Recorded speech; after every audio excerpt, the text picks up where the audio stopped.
നമസ്കാരം. നവീൻ ബാബുവിൻ്റെ മൃതദേഹം പോസ്റ്റ്മോർട്ടം ചെയ്ത ഡോക്ടർ ടി.എം. പ്രജിത്ത് ഒരു കലാകാരനായിരുന്നു എന്ന് നമ്മൾ മുന്നേ തന്നെ പറഞ്ഞിരുന്നു. കലാതിലകവും കഥകളി കലാകാരനും ഒക്കെയായിരുന്നു. ഈ ഡോക്ടർക്ക് ഇപ്പോൾ കുറ്റബോധം വന്നു എന്ന സൂചനകളാണ് ലഭിക്കുന്നത്. കാരണം ഡോക്ടർ പ്രജിത്ത് ഒരു പ്രത്യേക വാട്സാപ്പ് കൂട്ടായ്മയിൽ അപ്ലോഡ് ചെയ്ത വീഡിയോ ആണ് ഇതിൻ്റെ സൂചനകൾ നൽകുന്നത്. അദ്ദേഹം തന്നെ അഭിനയിക്കുന്ന ഒരു ഷോർട്ട് വീഡിയോ ആണ് അപ്ലോഡ് ചെയ്തിരിക്കുന്നതും. പോസ്റ്റ്മോർട്ടം ചെയ്യുന്ന ഒരു ഡോക്ടർ, കഥകളി കലാകാരൻ കൂടിയായിട്ടുള്ള ഡോക്ടർ പോസ്റ്റ്മോർട്ടം ചെയ്യുന്നതും ആ പോസ്റ്റ്മോർട്ടത്തിന് അവസാനം ആ ഡോക്ടർ അനുഭവിക്കുന്ന മനോവേദനയുമാണ് ഈ വീഡിയോയുടെ ഇതിവൃത്തം.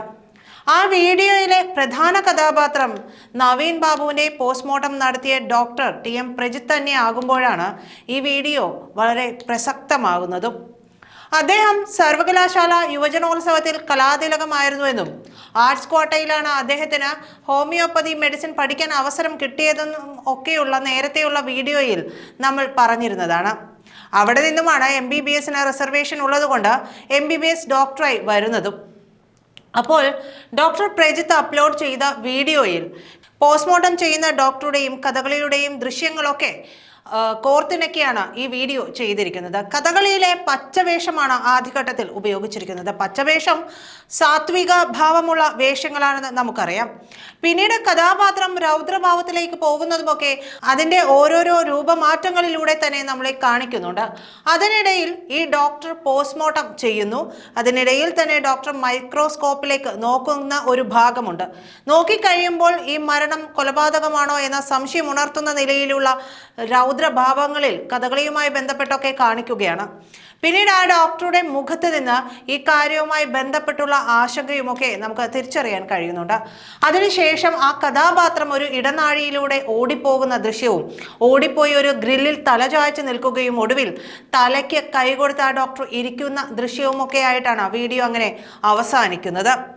ഇതിന് ടി.എം. പ്രജിത്ത് എന്ന ഡോക്ടർക്ക് നവീൻ ബാബുവിൻ്റെ പോസ്റ്റ്മോർട്ടവുമായി ബന്ധപ്പെട്ടുള്ള മാനസിക വ്യത, അതായത് സ്ട്രെസ് എത്രത്തോളമാണ് എന്നതുമായി വായിക്കേണ്ടത് എന്നാണ് മനസ്സിലാക്കുന്നത്. എന്തായാലും ഡോക്ടർ അങ്ങനെ ഒരു മാനസികാവസ്ഥയിൽ കൂടിയാണ് കടന്നു പോകുന്നതെങ്കിൽ അത് CPM-ന് കടുത്ത തലവേദനയാകാനുള്ള സാധ്യതയേറെയാണ്. കാരണം ഹൈക്കോടതിയിൽ നവീൻ ബാബുവിൻ്റെ കുടുംബം മുന്നോട്ട് വെച്ചിരിക്കുന്ന ആവശ്യം CBI ഈ കേസ് അന്വേഷിക്കണമെന്നതാണ്. SIT അന്വേഷണത്തിൽ വിശ്വാസമില്ലെന്നും പ്രത്യേക അന്വേഷണ സംഘം എന്ന പേര് മാത്രമേ ഉള്ളൂ എന്നുമാണ് പറഞ്ഞിരിക്കുന്നത്. മാത്രമല്ല പോസ്റ്റ്മോർട്ടത്തിലെ പിഴവുകൾ ഓരോന്നായി ചൂണ്ടിക്കാണിക്കുകയും ഒക്കെ ചെയ്തിട്ടുണ്ട് അഡ്വക്കേറ്റ് ജോൺ റാൽഫ്. എന്തായാലും കേസ് ഡയറിയും കോടതി വിശദമായി തന്നെ പഠിക്കുന്നുണ്ട് എന്നാണ് വിവരം. അതിനും ഒരുപാട് പൊരുത്തക്കേടുകൾ ഉണ്ടാകാൻ സാധ്യത കൂടുതലാണ്. ഇൻക്വസ്റ്റ് റിപ്പോർട്ടിലും പോസ്റ്റ്മോർട്ടം റിപ്പോർട്ടിലും വൈരുദ്ധ്യങ്ങൾ ഏറെയാണ്.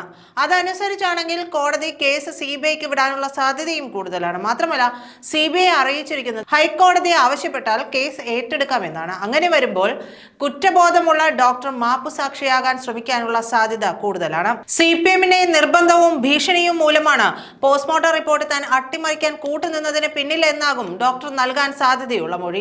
ഇതും കണ്ണൂർ CPM-നെ ഇപ്പോൾ വലിയ ചർച്ചാ വിഷയമാവുകയാണ്. വരാൻ പോകുന്ന തിരഞ്ഞെടുപ്പിൽ ഇത് CPM-നെ കാര്യമായി തന്നെ ബാധിക്കാനുള്ള സാധ്യതയുമുണ്ട്. ഇപ്പോൾ തന്നെ കണ്ണൂരിലെ പല ബൂത്തുകളിലും BJP മുന്നേറ്റം നടത്തിയിട്ടുണ്ട് എന്നിരിക്കെ ഇതെല്ലാം തന്നെ BJP രാഷ്ട്രീയമായി ഏറ്റെടുക്കാനുള്ള സാഹചര്യവും കൂടുതലാണ്. നന്ദി.